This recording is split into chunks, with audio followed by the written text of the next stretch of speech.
ఓం సాయిరామ్ సమర్థ సద్గురు సాయినాథ్ మహారాజుకి జై. సాయి భక్తులందరికీ నమస్కారం అండి. మన బాబాగారి దయ వల్ల మనందరం బాగుండాలి, సంతోషంగా ఉండాలి అని చెప్పి మనస్ఫూర్తిగా కోరుకుంటూ ఈరోజుటి వీడియో స్టార్ట్ చేస్తున్నాను ఫ్రెండ్స్. ఇక ఈరోజు వీడియోలో మనం చూడబోయేది ఏంటి అంటే, బిడ్డ ఈ రెండింటిలో ఒక పండును తీసుకోమ్మా, నీ గురించి, నీకు రాబోయే శుభవార్త గురించి తెలుసుకో తల్లి అని చెప్పి బాబా గారు మనకు ఒక మంచి సందేశాన్ని అయితే తీసుకొచ్చేసారండి. ఆ సందేశం ఏంటి, ఆ సందేశం రూపంలో బాబా గారు మనకు చెప్పబోతున్న ఆ శుభవార్త ఏంటి అనేది ఆయన మాటల్లోనే విందామా. బాబా గారు మన ముందు కమలా పండు అలాగే దానిమ్మ పండు ఉంచారు. ఒక పండును తీసుకోండి, మీకు రాబోయే శుభవార్త ఏంటో విని తెలుసుకోమని బాబా గారు అయితే మనకు చెప్తున్నారండి. ఇక మొదటగా కమలా పండు. బిడ్డ, నువ్వు మొదటగా కమలా పండు తాకావు కదా, కమలా పండులాగే నీ యొక్క జీవితంలో అనేక రుచులు ఉంటాయమ్మా. తీపి, వగరు, పులుపు, కొద్దిగా చేదు అన్నీ కలగలిపి ఉంటాయి. నువ్వు సందర్భాన్ని బట్టి అలా నడుచుకోవాల్సి ఉంటుంది. ఎందుకంటే నీ జీవితంలో కష్టం ఉంది అనుకునే లోపే చక్కగా ఆ కష్టం తీరిపోయి కొంచెం ఉపశమనం దొరుకుతుంది. దీని నుంచి కొంచెం బయటపడ్డాంలే అనుకునే లోపే ఇంకా ఏదో ఒక బాధ మనకు ఆ చేదు వార్తలా వచ్చి చేరుతుంది. అది నీకు కష్టకాలంగా మారి నిన్ను ఎంతగానో బాధ పెడుతుంది. కానీ దేనికి కూడా నువ్వు భయపడకూడదు. నీలో ఉన్న గుణాలన్నింటినీ కలిపి వాటిని ఎలా ఎదుర్కోవాలి, ఎలా దాటుకోవాలి అని చెప్పి మనం తెలుసుకోవాలమ్మా.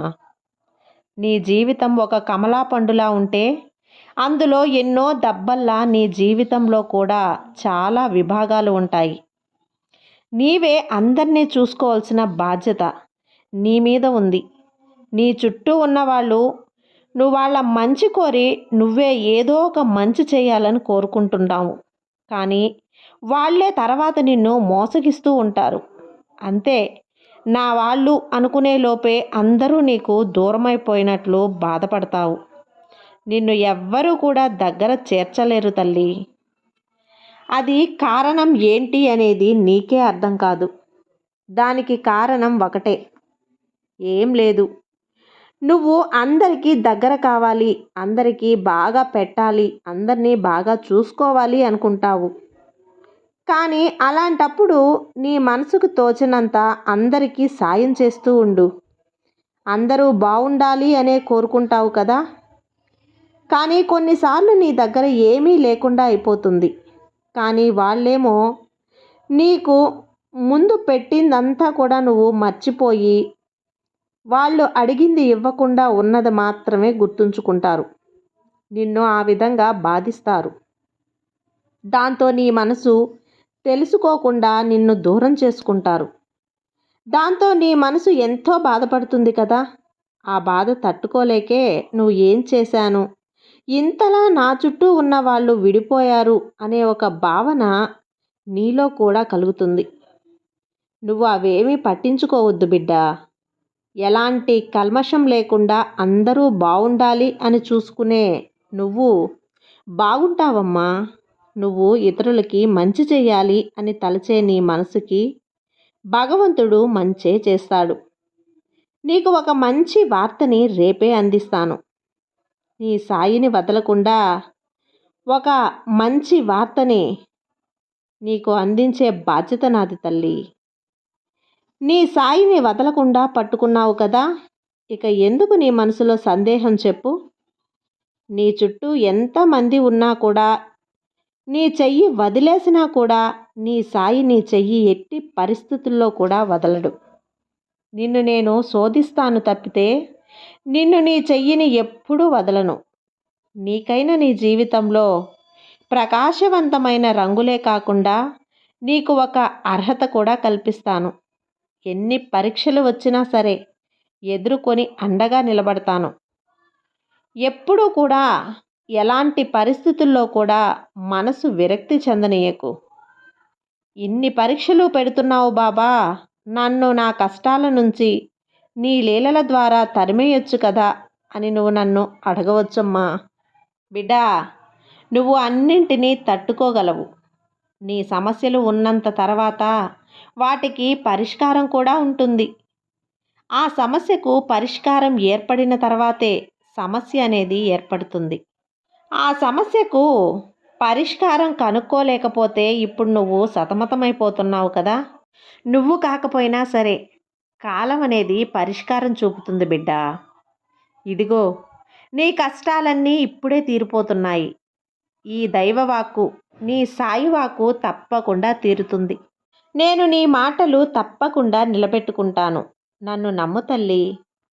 కమలా పండులో దబ్బలు ఎలాగైతే ఉంటాయో నీ జీవితంలో కూడా ఆ దబ్బలలా విడివిడిగా ఉన్న అందరూ కూడా నీతో కలిసే ఉంటారు.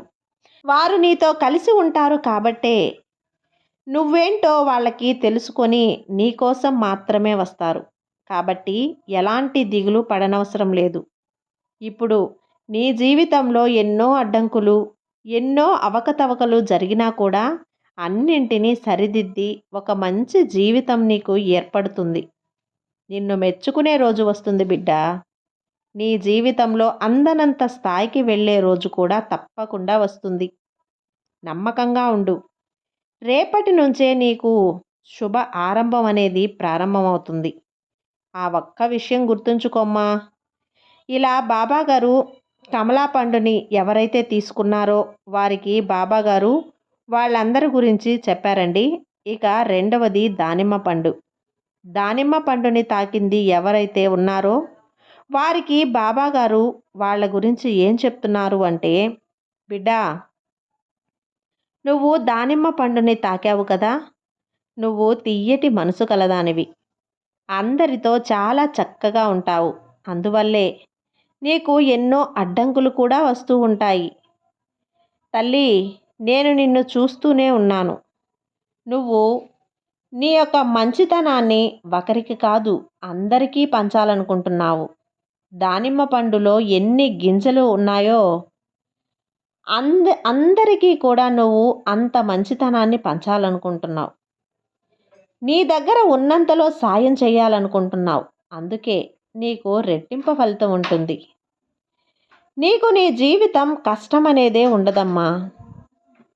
దానిమ్మ పండు ఎంత తీయగా ఉంటుందో నీ జీవితం కూడా అంత తీయంగా మారుతుంది. ఏ కష్టం వచ్చినా సరే తానుగా అదే సరైపోతుంది.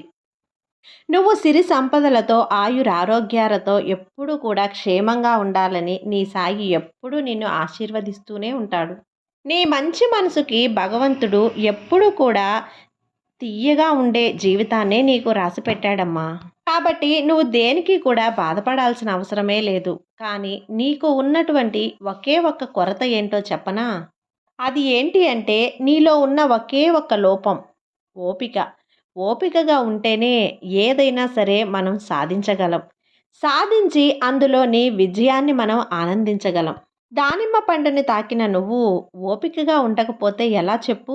దానిమ్మ పండును చక్కగా తొక్క తీసి దానిలోని విత్తనాలను వలిచి ఆ తీయటి మధురమైనటువంటి ఆ పండ్లను ఆరగించాలి అంటే ఓపికగా మనం ఇదంతా కూడా చేసుకోవాలి కదా.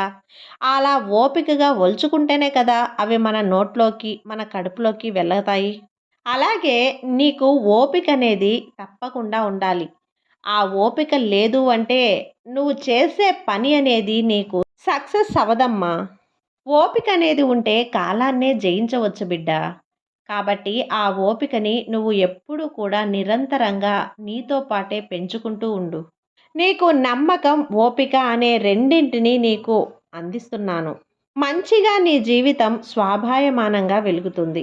నువ్వు కోరుకున్న విధంగా నీ జీవితం అనేది సాగిపోతుంది. నీ మనసులో ఉన్నటువంటి సందేహాలన్నీ కూడా తీరిపోతాయి. బిడ్డ సంతోషంగా జీవించడాన్ని చూసి నేను చాలా సంతోషిస్తాను. ఇవన్నీ కూడా నేను ప్రతిరోజు చెప్పే మాటలే అయినా నీ బాబా నీ కోసం ఈ మాటలను తీసుకొచ్చాను అని గుర్తుంచుకో. నీ బాబా చెప్పే మాటలు వింటే నీ జీవితం మంచి దారిలో ఉంటుంది అనేది గుర్తుంచుకో. నువ్వు భగవంతుడి మీద మోపిన నీ భారాన్నంతా కూడా ఆ భగవంతుడు బాధ్యతగా భావించి ఖచ్చితంగా తీరుస్తాడు. నీ వల్ల కాదు అనుకున్న భారాన్ని ఈ భగవంతుడి మీద పెట్టు. అంటే ఈ సాయి మీద ఉంచు.